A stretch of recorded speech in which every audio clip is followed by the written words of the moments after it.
Congratulations, class of 2020. And I apologize that you're unable to enjoy the normal celebrations associated with graduation because of the COVID shutdown. When first asked to address the class of 2020, I humbly accepted and immediately thought of my responsibility to be brief, engaging, yet impactful, something I take very seriously. This responsibility became even more significant after recent developments across our country. One of the most horrific videos surfaced last week in front of our very eyes. A black man, George Floyd, died at the hands of a police officer as others watched. This video was absolutely horrific. People across our nation were enraged, and rightfully so. I grew up in a much less complicated world, or at least it seemed to be. But today, your challenges are as complicated as ever in the history of our country. Challenges of politics, racism, relationship with law enforcement, financial hardships, mental health, and the pandemic, among many more. Our nation has made great progress in providing opportunity, freedom, and prosperity to all people. Yet after these events of this past week, there's obviously so much more work to be done. Racism exists. It's evil, it's real, and it must be addressed. Those who violate our basic human rights of life, liberty, and the pursuit of happiness need to be held accountable. Justice must prevail. Each generation of our country's history has had significant challenges to overcome. This is your time, this is your generation, and this is your country.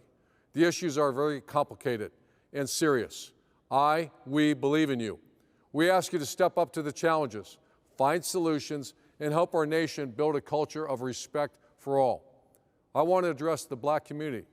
In my 50-plus years of playing and coaching, I was very fortunate, mostly because of the nature of athletics, to never look at one of my teammates, players, or staff as black, Hispanic, Polynesian, white, or any other race. We respected each person's journey and embraced their unique stories. Over the years, however, I have witnessed and heard from many of my players and coaches of their experiences of racism.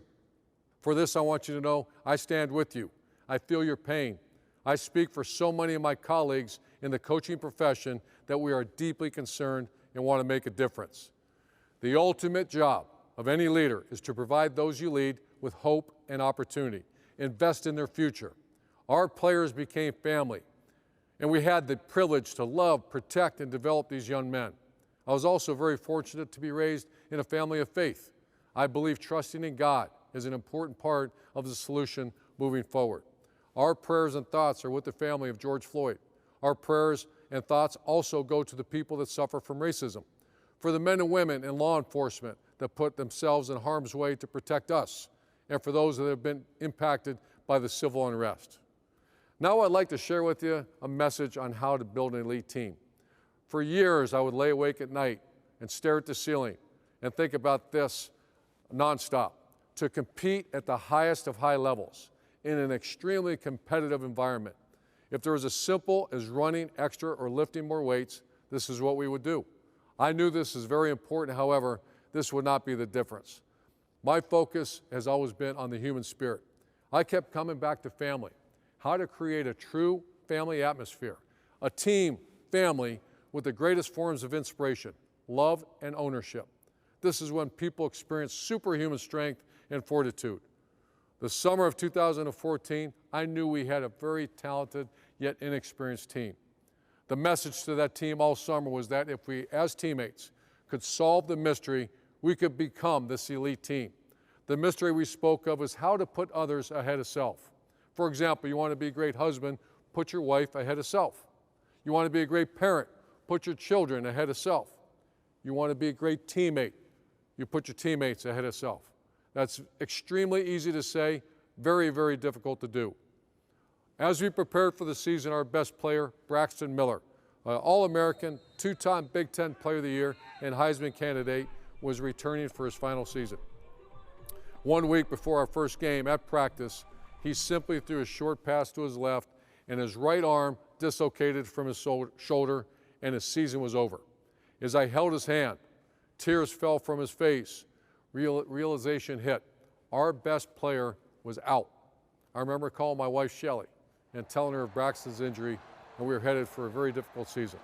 I told her there was a chance we were looking at a 7-5 season, which in Columbus, Ohio means a new coach will soon be in place. She was very positive, as she always is, and as we, as staff and team, we went back to work. Our backup quarterback was named J.T. Barrett. He was coming off an ACL injury and never played a college snap. Our third-string quarterback has had issues in the past, always a good kid, yet academic issues, never taken his job or football serious was his issue. His name was Cardell Jones. We worked very hard at Solve the Mystery, constant conversation and discussion of doing the unselfish things, of putting your team first. The season began and we lost our second game at home to Virginia Tech, a terrible loss. Then we began to see this young, talented team grow up. Mike Thomas became Mike Thomas.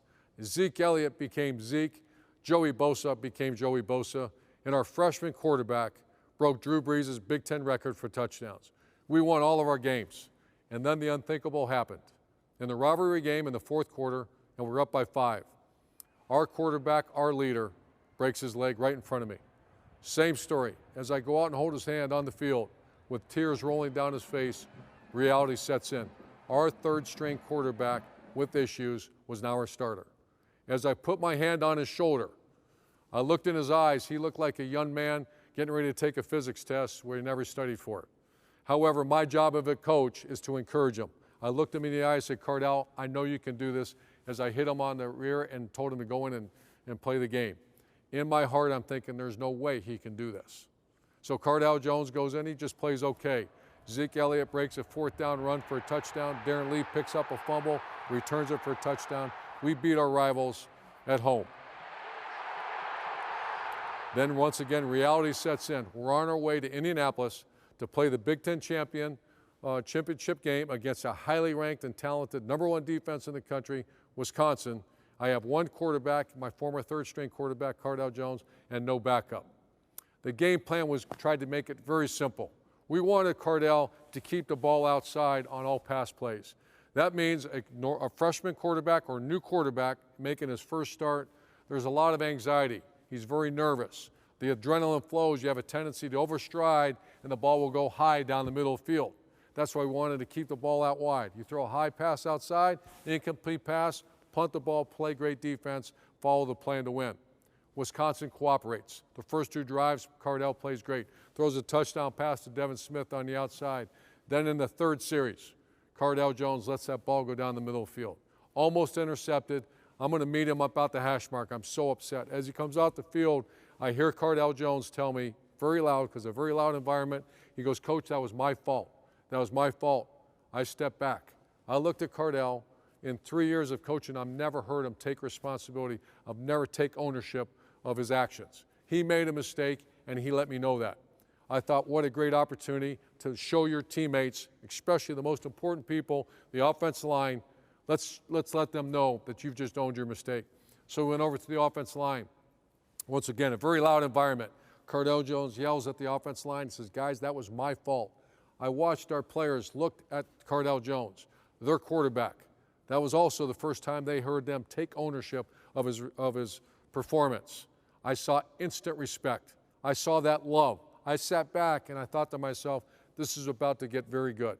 I knew we had a good team, but once you have the 2 qualities of love and ownership, that could become an elite team. We went on, played well. Our defense shut down the Heisman Trophy candidate, Melvin Gordon.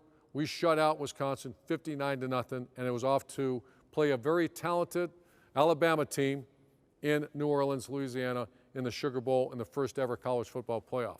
The preparation was impeccable. Cardell Jones showed leadership. Our team rallied around him, and that team got closer and closer. As we prepared to go play, the team gets on the plane, flies to New Orleans, Louisiana, and we start the game. We don't play well in the first half, a couple turnovers, yet we're dominating the line of scrimmage. The second half is all Buckeyes. We go on to beat a very talented Alabama team, and it's on to the national championship game against Oregon in Jerry Jones Stadium in Dallas, Texas. Cardell Jones plays fantastic. The team plays great. We play very well, and we beat Oregon handily, and we are now the national champions of college football in the first ever college football playoff era. The next day, after the national championship game, I head downstairs to go have breakfast as we prepare to leave and head back to Columbus, Ohio as national champions. I walk in the breakfast room. There's Cardell Jones, sit with a couple players. I head over and sit down. I just stare at Cardell, and I said, Cardell, what was that? What happened? Explain to me your transformation to be the leader you became, to go down in history as a national champion quarterback. He looked me right in the eye. 2 tears started to roll down his cheeks, and he said, Coach, I finally figured out how to solve the mystery. The mystery is, how do I put others ahead of self? I figured that out.